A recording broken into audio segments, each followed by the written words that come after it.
Hi, everyone, and welcome back. We're joined today by Gilbert Doctorow, an international affairs analyst, historian, and author of books such as War Diaries, the Russia-Ukraine War.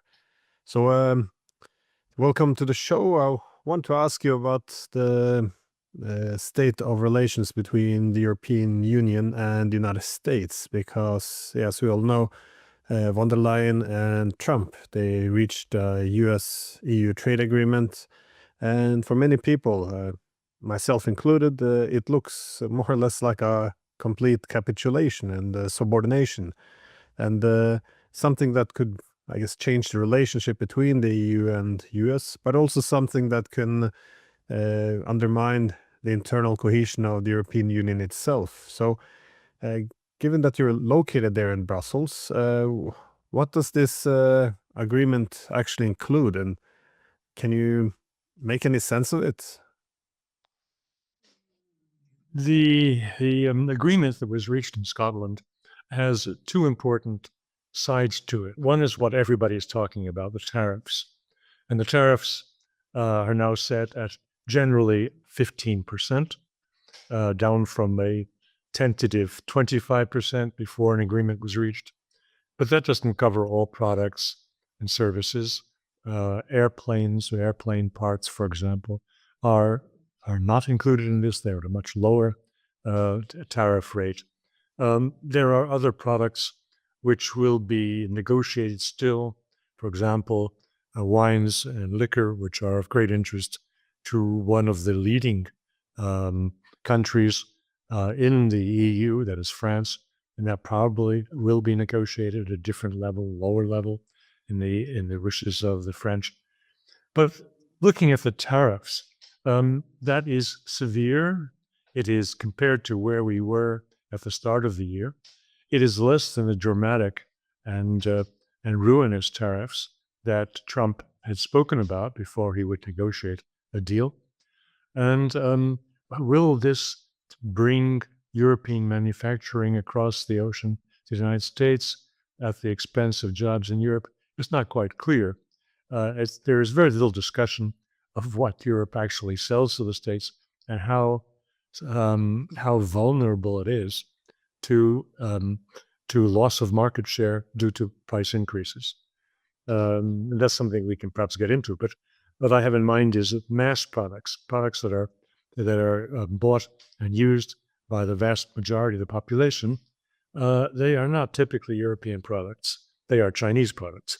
European products include a lot of luxury goods, and luxury goods are being sold to wealthy people for whom a 15% tariff won't make a big difference. So the real impact on European sales in the States from this agreement in Scotland, it still has to be refined. One cannot make definitive statements yet because it's not complete. There are these negotiations at the margins. But what was most outstanding, and of course what impressed observers of all political stripes, by the way, not just observers who are anti-American or pro-American. No. All observers came to one conclusion. It was, as you say, a capitulation. To put it in other terms, it was an enormous humiliation for Europe. Von der Leyen went to Scotland, cap in hand, as more or less a beggar, without any, not negotiating from strength, as they like to say these days. On the contrary, she was negotiating from weakness and from the fear that the failure to reach an agreement would end in a tariff war that could cost Europe 5 million jobs. So she was under enormous pressure to ingratiate herself with a man whom she knows despises her. Trump has never made that a secret.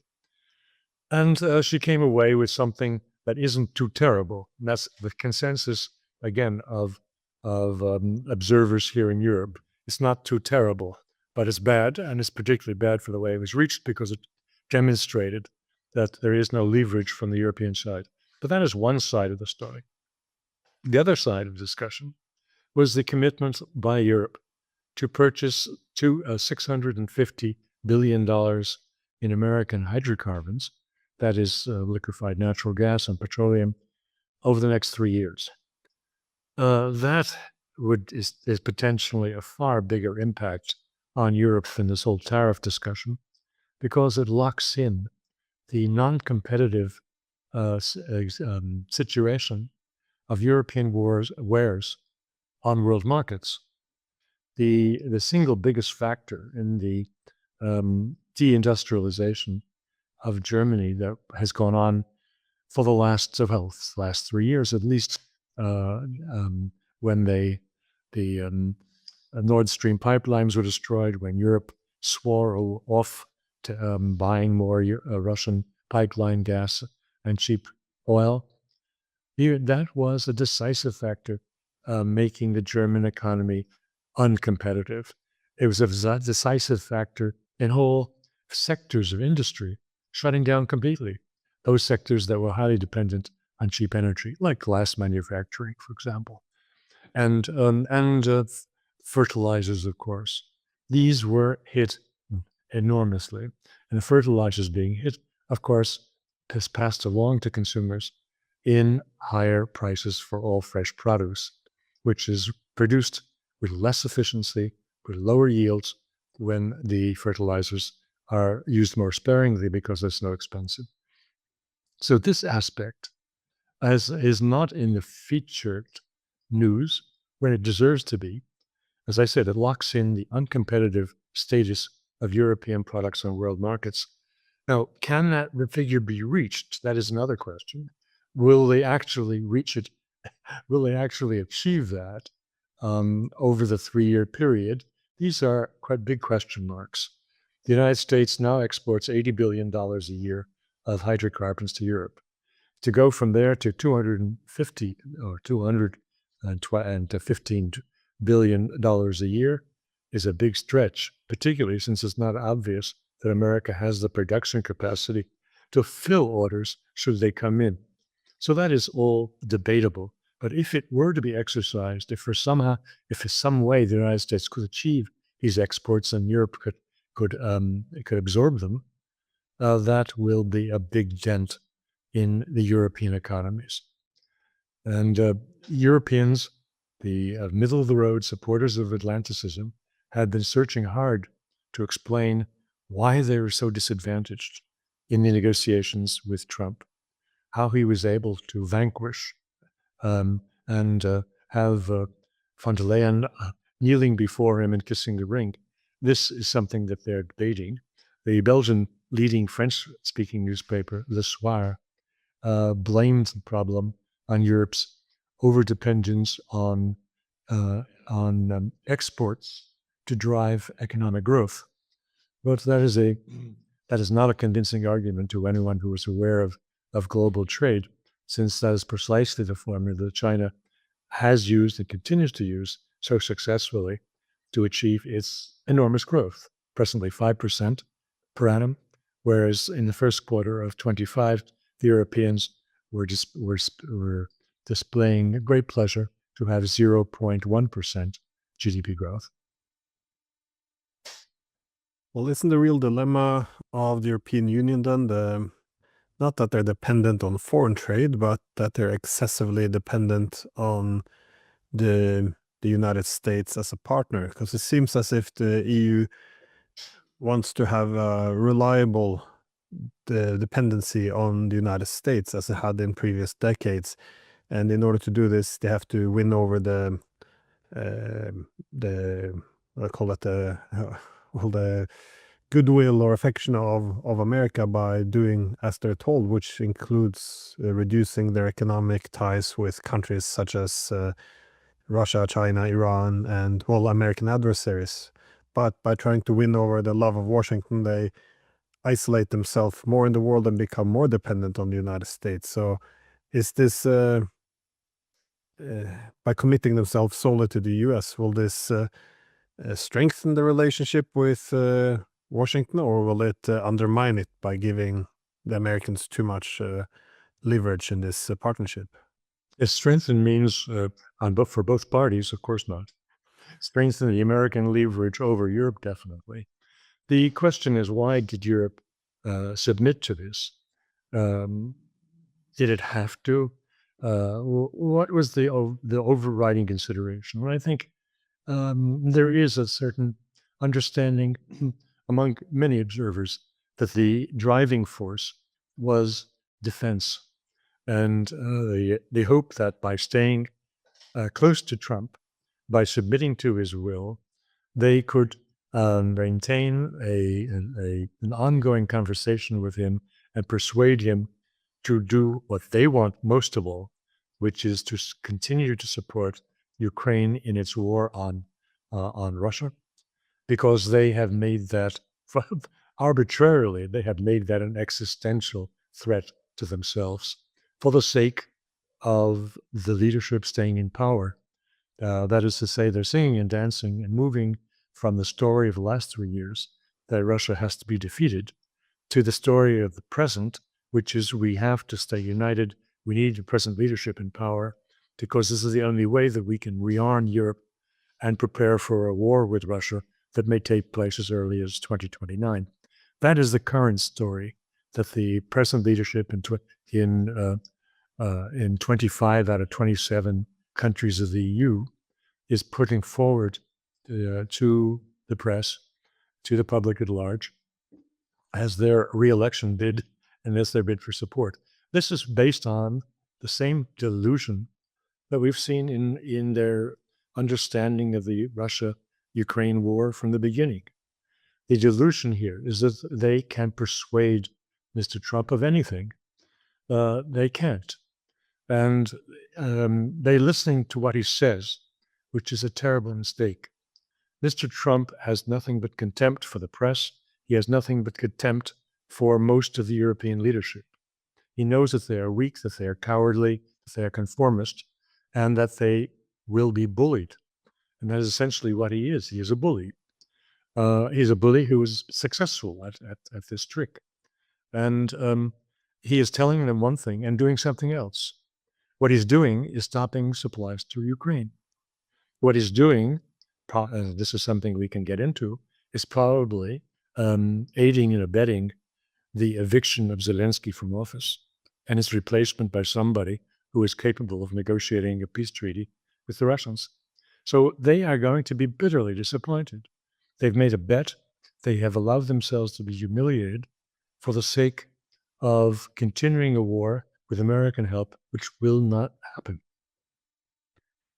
Yeah, this is a comment I made all the way back in Munich when Vance gave this speech, and I was making the point that the Europeans' efforts to show their loyalty to the United States instead of being rewarded, I think, not just Trump, but at some general level across the political class, they're getting some contempt for the Europeans for the spinelessness or the inability to stand up for their own interests. So, and again, this is something I've heard from many people as well. So, so the assumption here is you make a deal, a humiliating deal, a bit of subordination, and then how somehow this would be rewarded by the United States locking in its presence in Europe. But we also had the Ukrainians making the same assumption with this minerals deal. If we just sign this deal, then Trump will be locked into the Ukraine conflict. But a counter argument would be then that he can come home to his own people and say, "Look, I got our money back. Now we can leave." I mean, do you see this? You said they make a mistake by trusting that he will stay there. But how do you see Trump's commitment to Europe in the months to come? Because he has been making a lot more aggressive rhetoric towards the Russians. Is this essentially what the Europeans bought themselves with this horrible trade agreement? Well, he keeps everybody guessing, including those who have bet the house on successful relationship with Trump by the handshake agreement this past weekend in Scotland. He keeps them all guessing. And even yesterday, there was a expression of horror that was picked up by major media here in Western Europe that Trump was about to do cut a deal with Vladimir Putin that would be vastly destructive of all the ambitions of the EU. I don't think he's going to cut such a deal. I don't think that he has anything to offer the Russians that could persuade them to yield in any way on their conduct of the war when the victory on the ground is so close to being achieved. So that is also nonsense. But they are uncertain. The Europeans here are hoping that they have him online and can persuade him by pointing to these terrible acts of bombing and that the Russians are committing now in Kiev and elsewhere. But they can persuade him using Melanie, perhaps, all kinds of levers that they believe, want to believe, can get Trump to change his mind in the hope that he is not a serious man, that he does not have long-term vision, and that he can be changed from one day to the next by somebody whispering in his ear. That is all false, completely false. Nonetheless, it persists as a widespread notion of who Mr. Trump is here in Western Europe. And then you have the special relationship with Keir Starmer, which would seem to demonstrate the validity of such assumptions about Trump. But also, Starmer went to Scotland. Trump didn't come down to London. He was also a supplicant.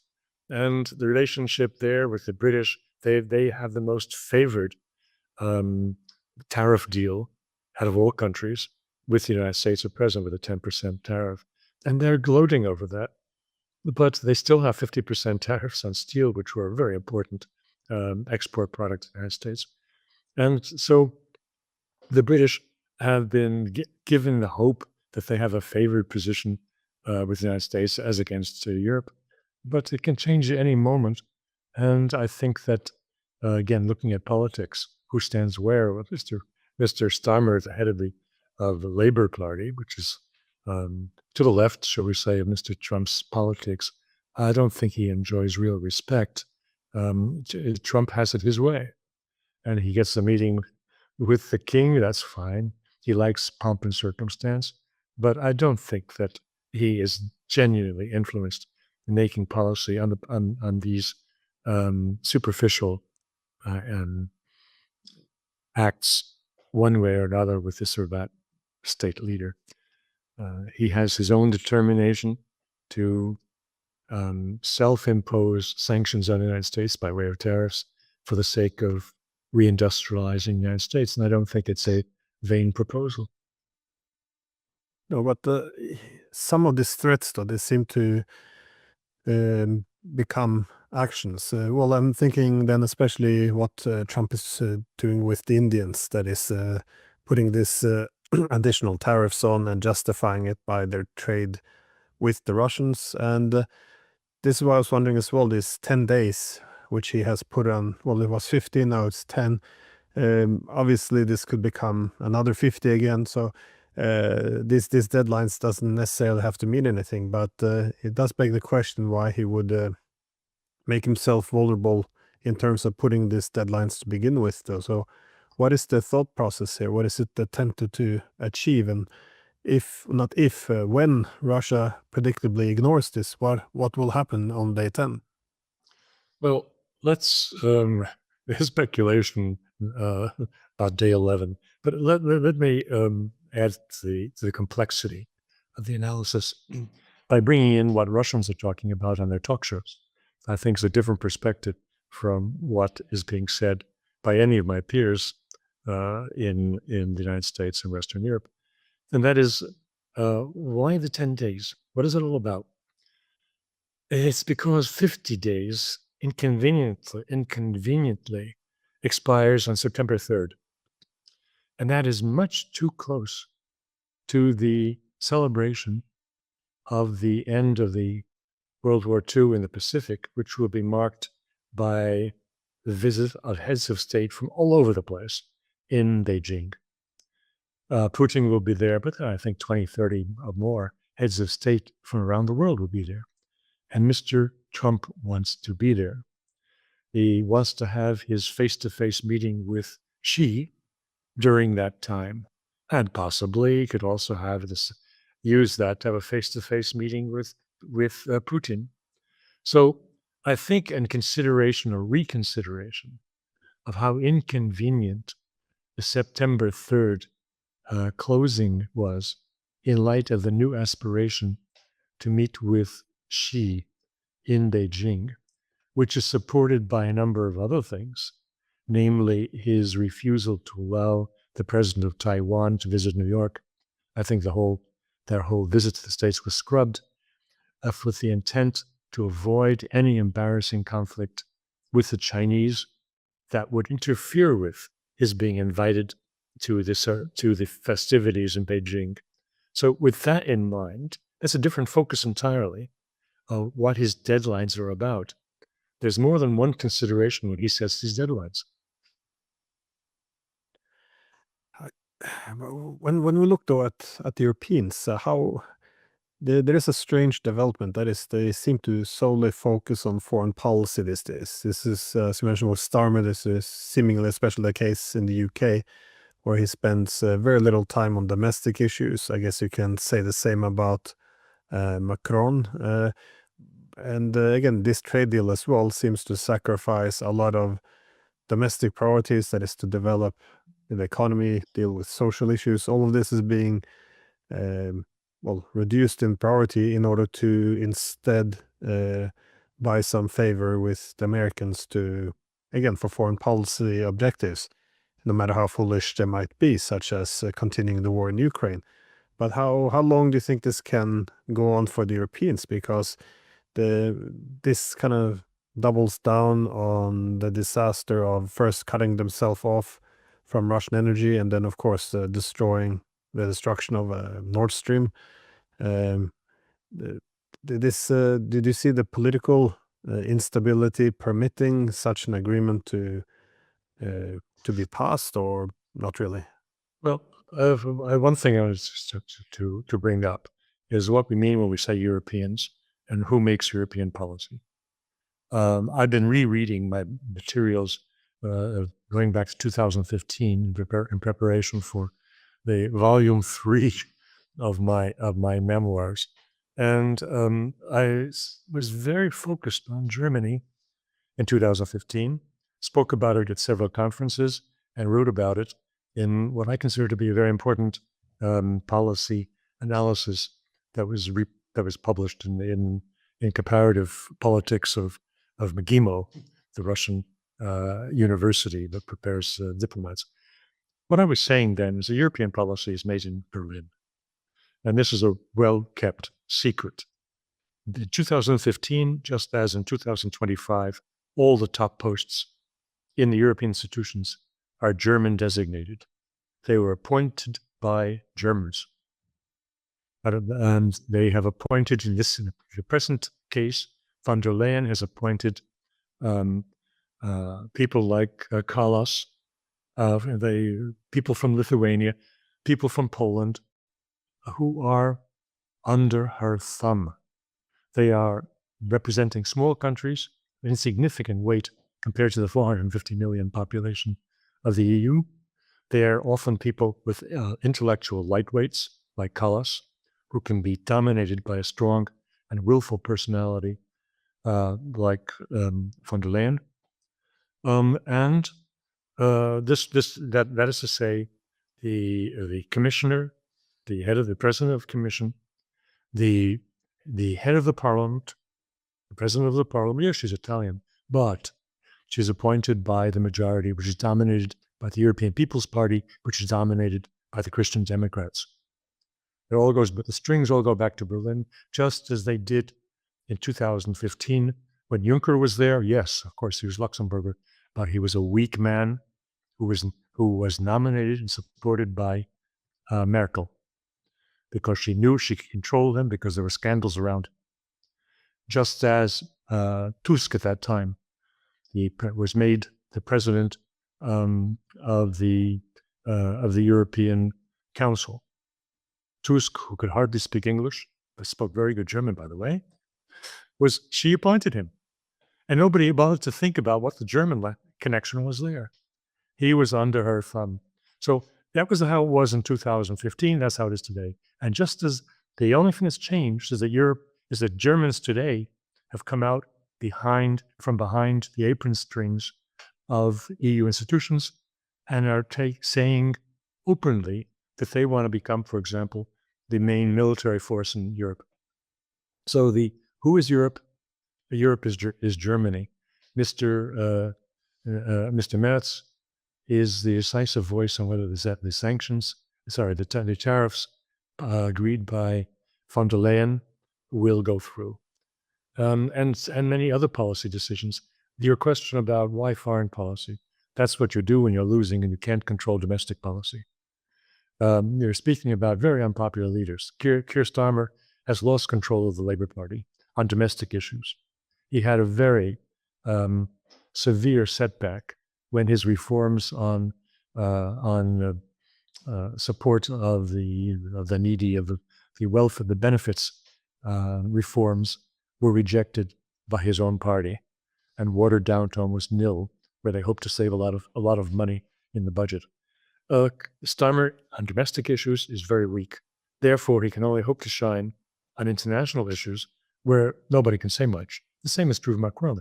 His domestic standing is negligible. He has very little popular support. And so he goes trotting around the globe, speaking like Mr. France and getting the press to listen to him. This is normal politics of the losing side. Well, what does it say about the future of the European Union, though? Because not only was this a terrible agreement being made, but as you suggested before, the optics wasn't great either. That is, von der Leyen, coming to Trump's golf course in Scotland, and well, the general benefit, I guess, or attractiveness of the European Union to begin with has always been this collective bargaining power, that they can negotiate from a position of strength. With obviously the US being the most important partner, that you can have some equality between Europe and the US, as opposed to having 27 member states stand on their own. But if we look back, the 90s, early 2000s, this was the main selling point of the European Union as well. That is, it could set this asymmetrical interdependence with its neighborhood and the wider world. That is, when the EU sat down to negotiate trade with another state, Moldova or anyone, then the EU could dictate all the terms, and not only having a favorable economic agreement, but they can also translate this into political power. So they set political conditions for trade, which became a form of external governance, which is why many people in academia refer to the EU as a regulatory power or regulatory superpower. If you want to trade with us, you have to follow our rules.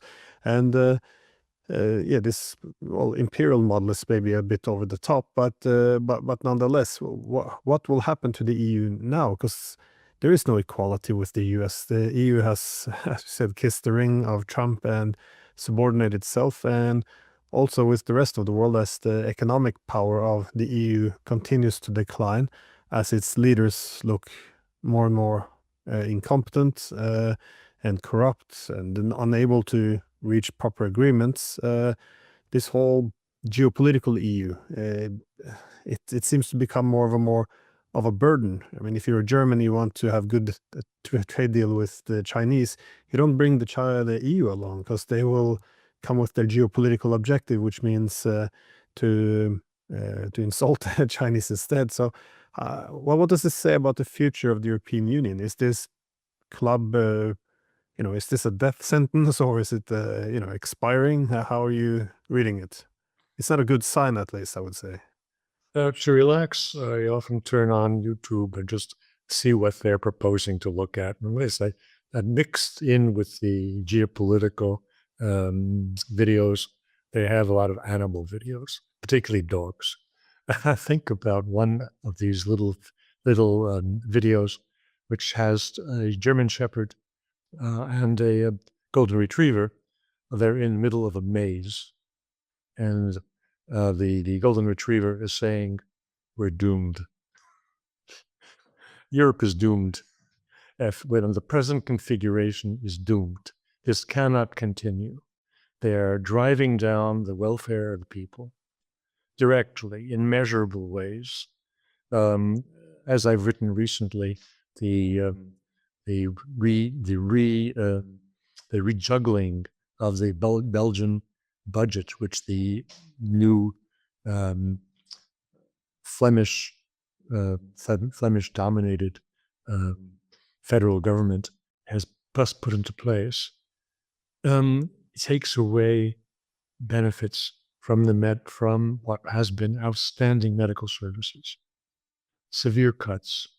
This is typical. The cuts are being made to make room for the burgeoning rearmament program, and which is all a result of a dead wrong foreign policy. I'm just wondering when this will come out, and will have demonstrations similar to what we saw in Kiev a week ago. This cannot go on forever. It defies gravity that the national leaderships in Belgium and in 25 out of 27 other member states of the European Union are working directly against the interests of the people who voted them into office. That is becoming more and more apparent as the budgets are revised to take away benefits for the sake of raising arms manufacturing for the purpose of fighting a war which is unnecessary, which is driven by the same personal ambition as Mr. Netanyahu in his war in Gaza. That is called out by the Western press now openly. This is not just a supposition of people like you and me. It is accepted as mainstream that Netanyahu is fighting a war to keep himself from going to court and prison. I say the same thing about all of the European leaders. They are pushing rearmament to avoid being put out in the street where they belong, because the budgets that they are submitting to the member states are anti-popular. They are against the people. It cannot go on. And so I agree with that golden retriever. We're doomed. If we're going to look at how this will affect Europe, then obviously, given that the main purpose of this trade agreement was to tie the Americans in and commit them to Project Ukraine, but also a lot of, as you said, a lot of the political elites there, they see their hold on to power that is in Brussels, dependent on the continuation of the Ukraine war. Again, continuation of Ukraine war is necessary to keep America in Europe. It's necessary to keep these political elites in power. But beyond that, we also see that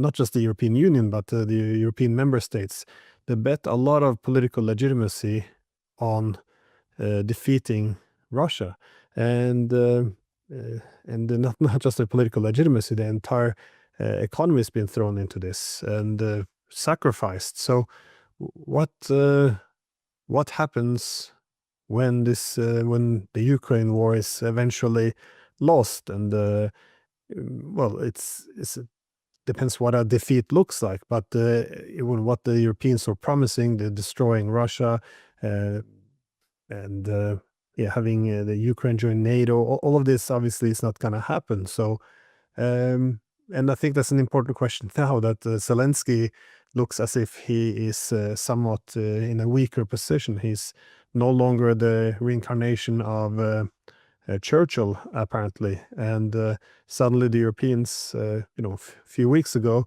it was Russian propaganda to say that he was an authoritarian. Now suddenly it's permitted.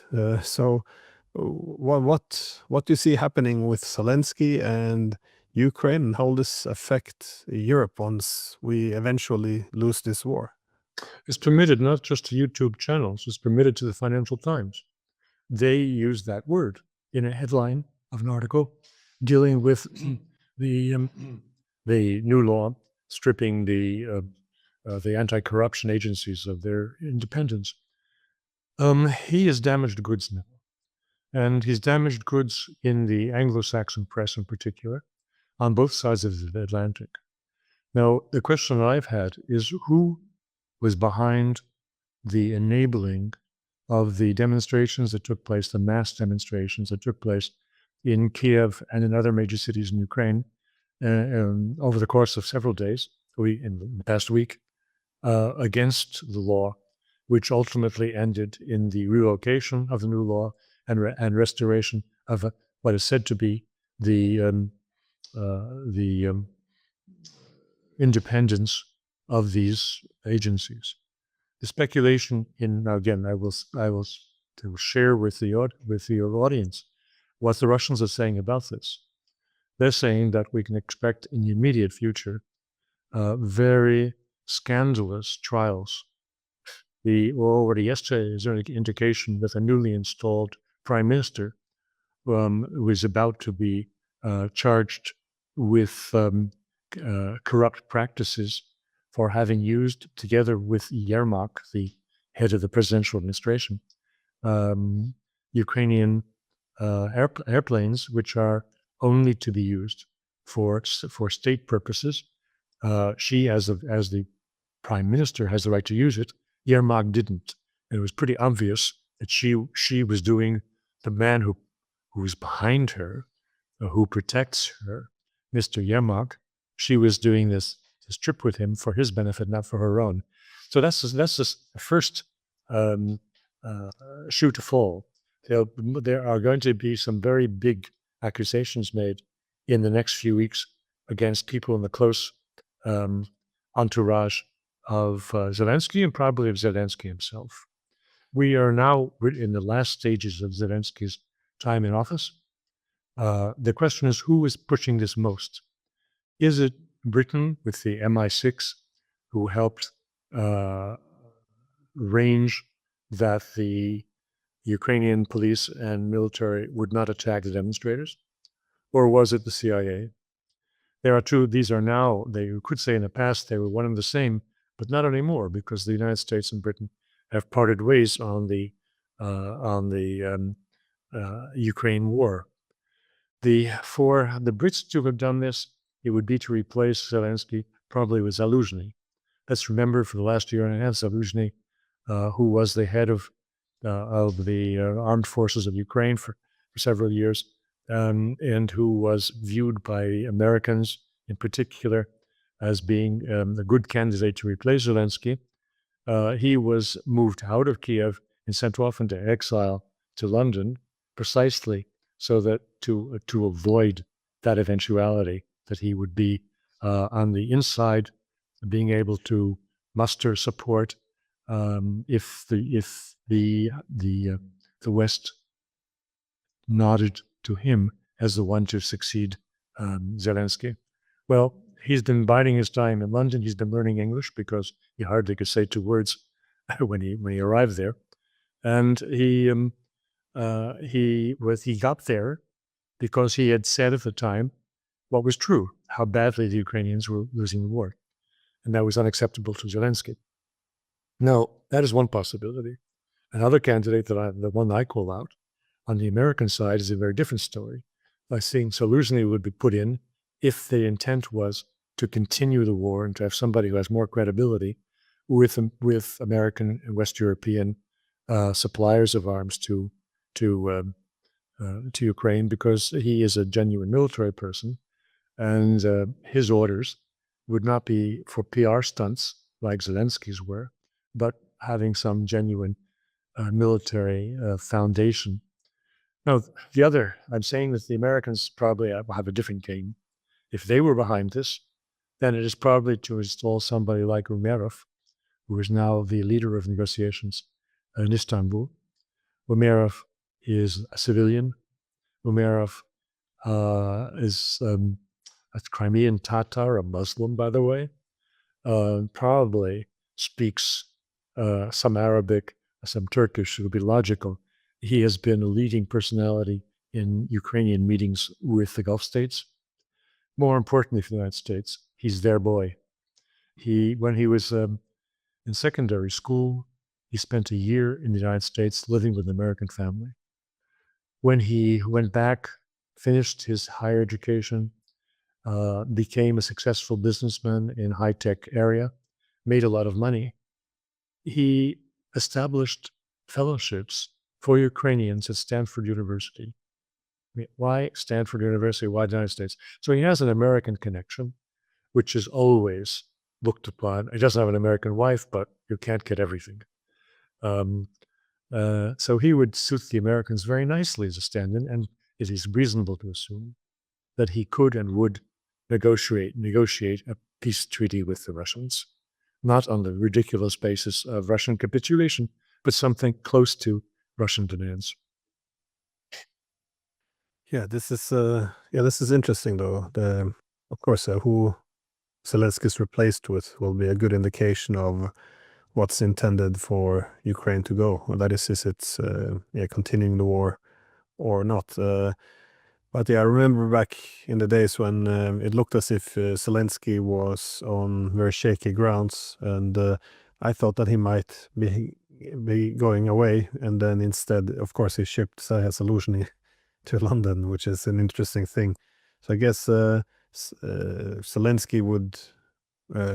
Well, people like Orostovich has said he will probably leave. I mean, I would also expect him to go to Miami or the south of France, but there will be a lot of pressure in the future to have him return to Ukraine. He made himself a lot of enemies, and it wouldn't be very difficult to put any criminal case against him. However, how do you see, as I guess my last question, how do you see the war progressing from here, though? Is peace agreement now completely off the table, or will it depend on who comes after Zelensky? Because um, it seems as if it would be possible to get an agreement on Ukraine's neutrality. That is going back to Istanbul. The problem is the Istanbul Plus, the territorial concessions. Especially humiliating would be to have a recognition of territories seized by, which aren't even seized by Russia yet. That is of the four regions. But as Russia progresses on the territory, that humiliation, wouldn't it be reduced? That is, the Russians are controlling more and more territory. In other words, the gap between what they demand and what they already have is reduced. Do you see any possibility of anyone in Ukraine accepting these terms? Because you said they're quite draconian. I'll be the first to say the Russians have some very high demands upon Ukraine. They are especially high demands when you're they're demanding a concession of territory that you haven't even won on the battlefield. I think that problem will be solved before September. I think it's entirely to be envisaged that Russia will sweep to the Dnieper. The Chasov Yar was fought over for more than 6 weeks, 7 weeks. This is a logistics center that was highly contested, very well armed, protected, fortified, and Russians finally overran it in the last few days. The next big center is Pokrovsk, which the Russians call Krasnoarmeysk. That is now facing Russian troops on the outskirts of the city. This has been going on for months, of course, this progress. The Russians draw it out because they have wanted to avoid close contact fighting, which can be very expensive in human life for both sides. They've mostly been conducting their war on Pokrovsk with aerial bombing, artillery bombing, and so forth, which costs them very little in lost soldiers and officers, but is quite devastating to the Ukrainian side. Once they take Pokrovsk, it's a clean sweep across to the Dnieper. And so I think that if they take Pokrovsk in the next few weeks, they will take the whole of Donetsk and possibly Zaporozhye by September. And then the Russians can be generous in the terms of a settlement, because they will not have to haggle over taking territory that they didn't want to win on the ground. So that would be a good time to look for a settlement. Again, coming close to Mr. Trump's original deadline of the first days of September, in anticipation of the general meeting of world powers in Beijing to celebrate the 80th anniversary of the end of the war in the Pacific. I think these things come together, and so I would look for a change of leadership in Kiev within that time frame, engineered either by the United States or by the Brits, depending on that will depend whether a peace treaty can be negotiated. But on the ground, the Russians will have gotten what they want. Yeah, I think people often you look at the defensive lines. Obviously, it's not much west of Pokrovsk, but as you pointed out, in this war, especially, the logistics is really important, and these logistics centers of Chasiv Yar, Kupiansk as well, you can put in this, and Pokrovsk, I think, will be very important to crack the final stretch towards the Dnieper. So, well, thank you as always. It's always a great pleasure, and to get your insights on this. So, thanks again. And for people who want to follow you, this is you have your Substack, and of course, I'll leave a link to your book. Anywhere else people should look for you? No, that sums it up. If they look at the Substack, just look at the last few issues, because I'm particularly proud of, as I say, of 2015, which was quite a remarkable year for understanding who is who in Europe. Oh, thanks again.